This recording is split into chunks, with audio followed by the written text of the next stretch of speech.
স্বার্থে কাজ করি। আমি বাঙালি সমাজের বিভিন্ন বিপদে আপদে, সময়ে অসময়ে, ভারতবর্ষের যে কোনো প্রান্তে হোক, দাঁড়ানোর চেষ্টা করি। আমি বা আমার পূর্বপুরুষ তো কোনো রাজা মহারাজা ছিল না, সুতরাং আমি বা আমার পূর্বপুরুষদের কারি টাকাও নেই। ভালো করে বুঝবেন, আমার বাবা একজন শিক্ষক ছিলেন। আমরা একটা ভদ্র পরিবারের লোক, শিক্ষিত পরিবারের লোক। আমরা কখনোই অন্যকে গালাগাল দিতে শিখিনি। আমরা কখনোই অন্যকে ছোট করা শিখিনি।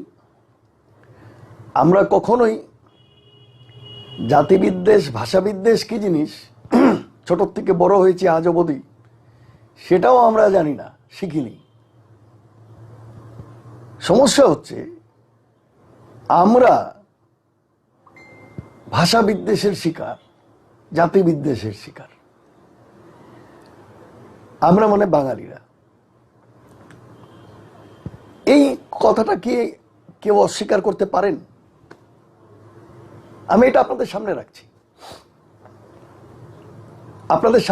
আমি এটা। আমাকে বলুন, ভারত স্বাধীন হওয়ার পরের থেকে গত 70 বছরে উত্তর পূর্বাঞ্চলের এমন কোন রাজ্য আছে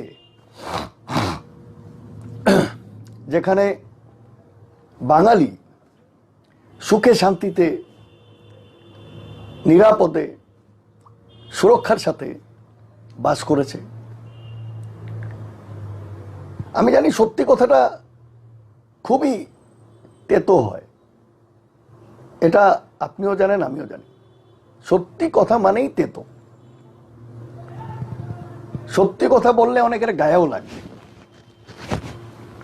কিন্তু আপনারা বলুন, আপনারা আমার সেদিন 23শে জানুয়ারির আমার বক্তব্য শুনেছেন, এটাকে শেয়ার করুন ভালো করে, বিভিন্ন গ্রুপে টুপে সব জায়গায় শেয়ার করে দিন। আমাদের কিছু গ্রুপ আছে, সেগুলোতে আমি একটু আপনাদের অনুমতি নিয়েই আমি শেয়ার করে দিচ্ছি। লাইভে আসলে ফোন আসা শুরু হয়ে যায়। আমি একটু শেয়ার করে দিচ্ছি আমাদের বিভিন্ন গ্রুপে, আপনারাও একটু দয়া করে বিভিন্ন গ্রুপে শেয়ার করুন। আর অনেকে আসবে গালাগাল দিতে, যেরকম এই যে চলে এসছে প্রাণজিৎ দেববর্মা। আমি জানি না ওর আমার উপরে এত রাগ কেন, এটা আমি জানি না, এক। আর দ্বিতীয়, বাঙালিদের উপরে ওদের এত বিদ্বেষ কেন? আমি দেখছি গত কয়েকটা দিন ধরে যে হারে আমাকে গালাগাল, যে ভাষায় দেওয়া হয়েছে, কোনো ভদ্র সভ্য সমাজের মানুষ অন্য একটা মানুষকে কিভাবে গালাগাল দিতে পারে না, এটা আমি মানি না। যে হারে যে ভাষায় আমাকে আক্রমণ করা হয়েছে, আলোচনার একটা ভাষা থাকে, একজনের সাথে আরেকজনের মতের মিল নাও মিলতে পারে, কিন্তু সেখানে আমাদের মধ্যে একটা ভাষার আদান প্রদান, আমাদের মধ্যে কথাবার্তার আদান প্রদান সেগুলো থাকা উচিত। কিন্তু ভাষা যদি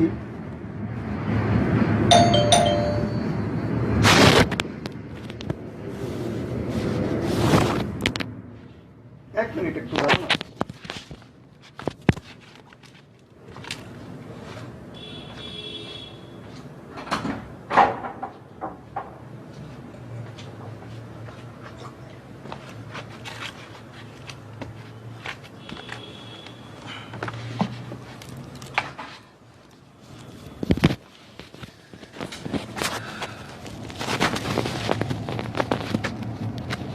এক মিনিট।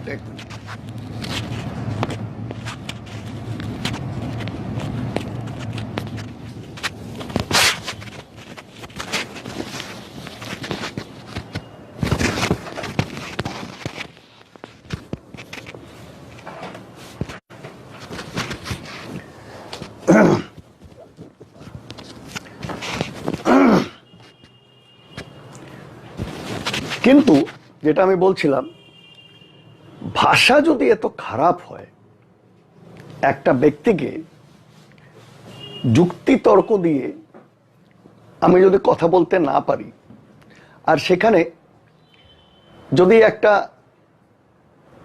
বাজে ভাষায় আমি একজনকে আক্রমণ করি, মা বাবা তুলে গালিগালাজ করি, আর কন্টিনিউয়াস একটা জিনিস আমি দেখছি, কন্টিনিউয়াস ফেসবুকে বাংলাদেশি বাংলাদেশি বাংলাদেশি বলে যাচ্ছে, এটা একটা সাংঘাতিক পরিস্থিতি, সাংঘাতিক পরিস্থিতি। 23 জানুয়ারির মঞ্চে আমি কিন্তু এদের জাতি, এদের ভাষা, এদের সংস্কৃতি, এদের জাতিসত্তা, এগুলো কোনো কিছুর উপর আমি একটা লাইনও বক্তব্য রাখিনি। আমার পুরো বক্তব্য আনএডিটেড, আমার ফেসবুকে আছে, আমার ইউটিউবে আছে। আমি কোথাও কোনো জাতি জনগোষ্ঠীর উপরে আমার 23 জানুয়ারির বক্তব্যের কোথাও যদি এতটুকুও পান, আমি রাজনীতি, এই ছাত্র যুবক রাজনীতি যেটা করছি, যে সংগঠন আমি করে, আমি রিজাইন করে দেবো।